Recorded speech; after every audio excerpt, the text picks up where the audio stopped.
Tim Liputan Berita 1, Jakarta. Dan pemirsa, langsung saja kami mengajak Anda untuk membahas lebih jauh terkait dengan pengajuan pra-peradilan ini. Kami telah terhubung bersama dengan sejumlah narasumber. Sudah ada Pak Firman Wijaya, tim kuasa hukum Febri Adriansyah, kemudian juga Prof. Pujiono Suwadi, selaku Ketua Komisi Kejaksaan Republik Indonesia. Selamat malam, Bapak-Bapak semuanya. Selamat malam. Selamat malam. Baik, terima kasih. Ada Anissa di studio. Mungkin yang pertama saya ingin ke Pak Firman terlebih dahulu. Pak Firman, ini babak baru begitu ya dari kasus yang dihadapi oleh klien Anda. Sebetulnya kalau kita melihat dari informasi sebelumnya, Anda juga kan ini menyebutkan dari tim kuasa hukum ada 9 kejanggalan terkait dengan penanganan perkara ini. Sebetulnya dari ke-9 poin tersebut, mana yang menurut Anda kemudian ini menjadi paling fundamental begitu dan juga berpotensi untuk kemudian mempengaruhi sah atau tidaknya dalam penetapan perkara ini? Dan jika dari ke-9 itu janggal, sebetulnya mana yang paling fatal secara hukum, Pak Firman? Ya, terima kasih. Tentu alasan pra-peradilan diajukan ini menurut hemat saya ada kaitannya dengan soal pro kontra, termasuk munculnya berbagai versi, termasuk munculnya berbagai spekulasi, ya, yang mendeskripsikan ada persoalan kaitan dengan the question fact, ada persoalan-persoalan menyangkut fakta yang dikaitkan dengan prosedurnya, dan ada question juris. Nah, di dalam dua persoalan besar ini, kemungkinan besar adalah menyangkut penetapan status seseorang dan proses hukum terhadap seseorang. Nah, karena itu saya mengatakan ini bagian dari legal crucial, ya legal crucial yang terjadi, dan tentunya tidak ada jalan lain lagi, harus melalui proses pra-peradilan.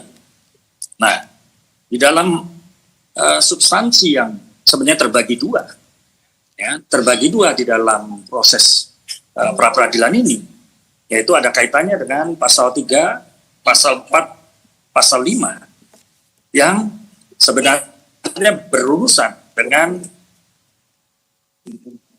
International Covenant, ya, tentang hak-hak sipil, dan pasal 49 yang berkaitan dengan KUHP Jerman, dan ini ada kaitannya juga dengan jabatan yang dituduhkan apa yang disebut sebagai perdagangan pengaruh atau trading in influence.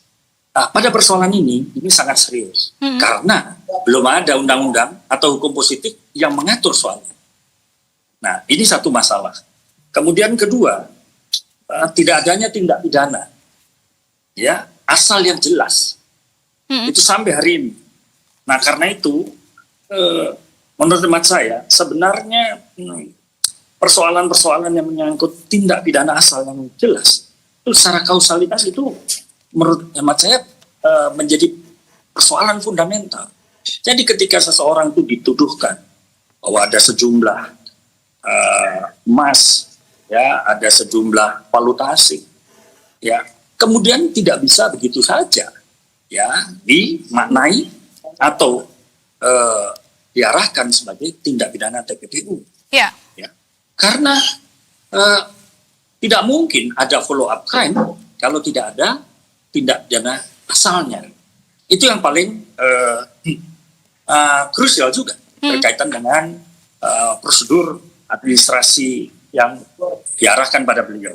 Oke. Nah, kemudian juga saya melihat ada penandatanganan, ya, yang dilakukan oleh pejabat yang tidak memiliki kompetensi atau kewenangan. Baik. Ada peraturan-peraturan teknis yang di dalam prosedur kejaksaan itu, ya, misalnya pasal 357 tentang perja, ya, pasal 374 dan 76 tentang perja, yang memberikan limitasi dan batasan kewenangan. Siapa yang berwenang menandatangani surat-surat prosedur administrasi peradilan, penyidikan.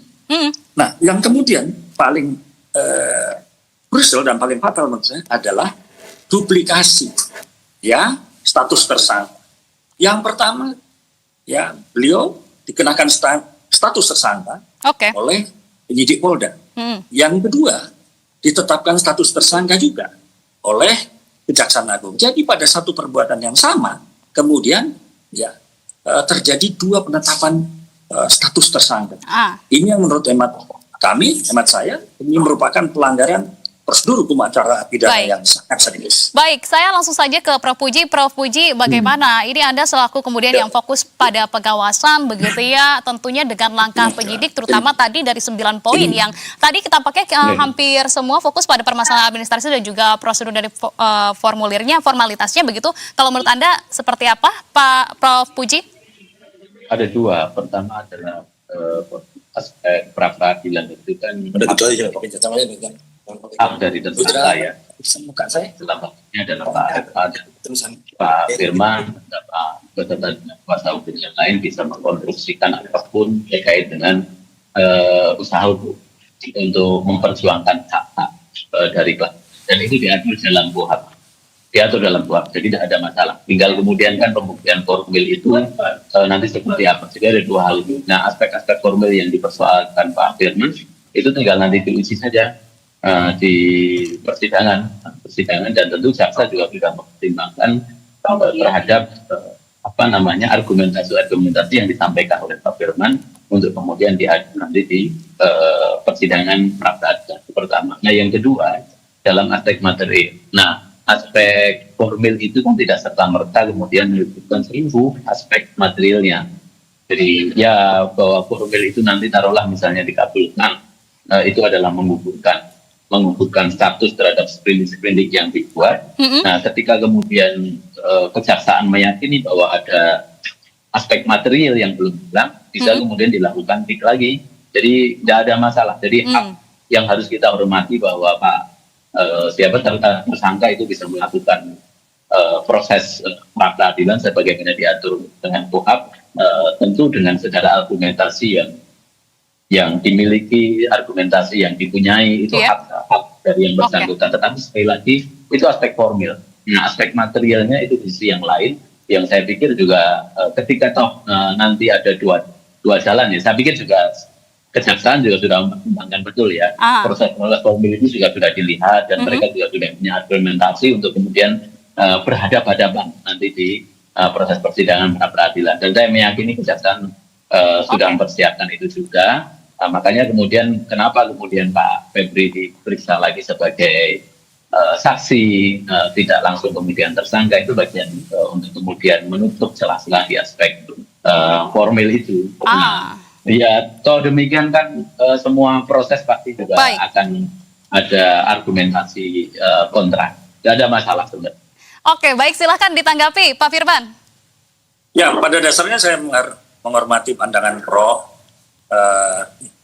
Tentu beliau punya sudut pandang akademis yang menurut hemat saya begitu penting di dalam khasanah perdebatan ataupun gagasan tentang Kitab Undang-Undang Hukum Acara Pidana dan Kitab Undang-Undang Hukum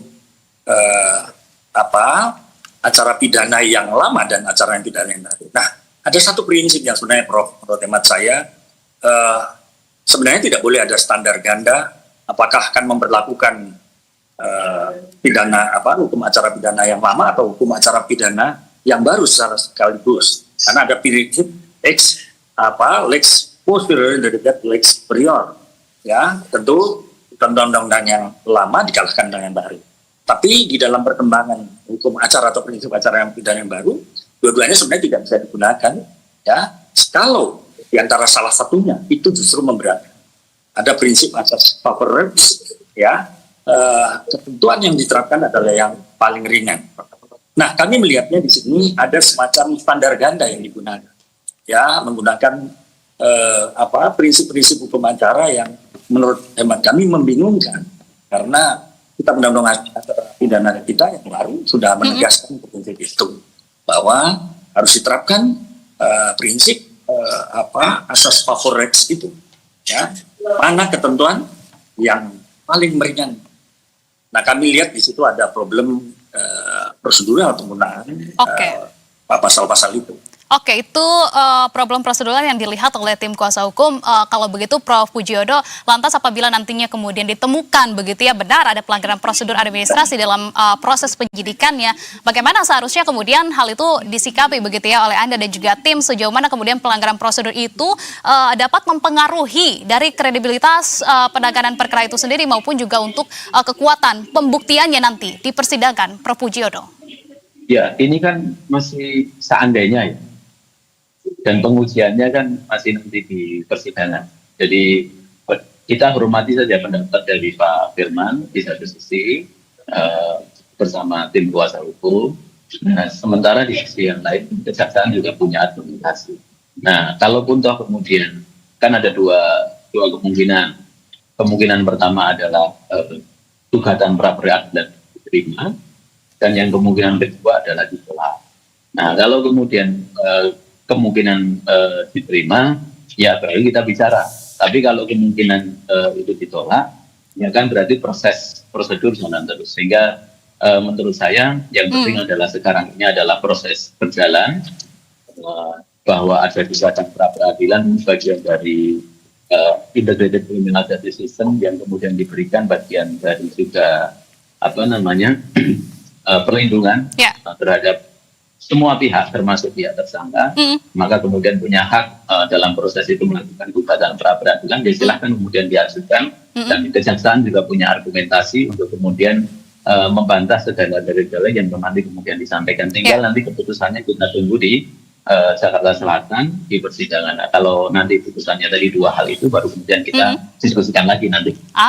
Oke, baik. Kalau begitu terakhir saya ingin ke Pak Firman. Pak Firman, ini kalau kita lihat dari 9 kejanggalan ini kan ini lebih kepada kemudian secara administrasi dan juga prosedur begitu ya. Tapi kalau ini banyaknya cacat prosedur penyidikan, apakah ini berarti dari pokok perkaranya ini tidak menjadi persoalan kah? Atau memang menurut Anda prosedurnya lebih menentukan dari keabsahan seluruh perkara dan nanti target pra-peradilannya dari tim kuasa hukum akan seperti apa? Membatalkan status tersangka dan penahanan Febri Ardiansyah atau seperti apa, Pak Firman?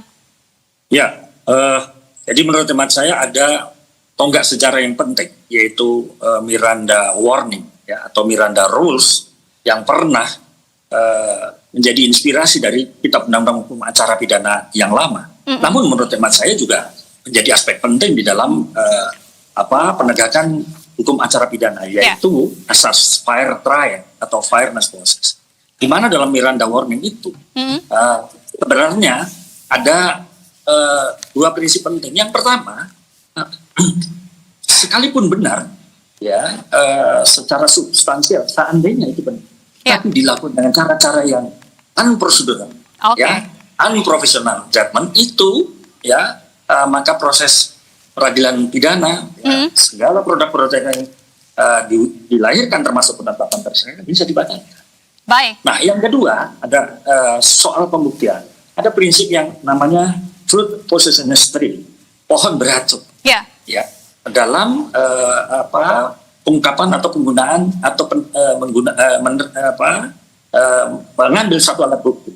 Jika proses pengumpulan alat bukti itu didasarkan pada exclusive rules atau cara-cara yang melanggar prosedur hukum, maka ya bukti-buktinya pun tidak bisa digunakan ya, karena itu konteks beracun itu dimaknai sebagai prinsip yang bisa membuat proses peradilan itu jadi targetnya dapat dibatalkan. Targetnya, Prof? Ya, targetnya kami berharap bahwa majelis hakim ya membatalkan penetapan tersangka dan upaya-upaya paksa. Ya, tentu ini bagian dari asas fair trial, Prof, prinsip hak asasi manusia yang memang harus dikedepankan terhadap siapapun juga. Kira-kira itu. Baik, masih panjang perjalanan untuk kasus ini. Kami masih akan mengawal jalannya kasus ini. Terima kasih kalau begitu atas informasi yang sudah dibagikan Pak Firman dan juga Prof. Pujiodo. Salam sehat selalu. Selamat malam. Terima kasih, Prof. Selamat malam, Prof. Pemirsa, pada segmen selanjutnya wartawan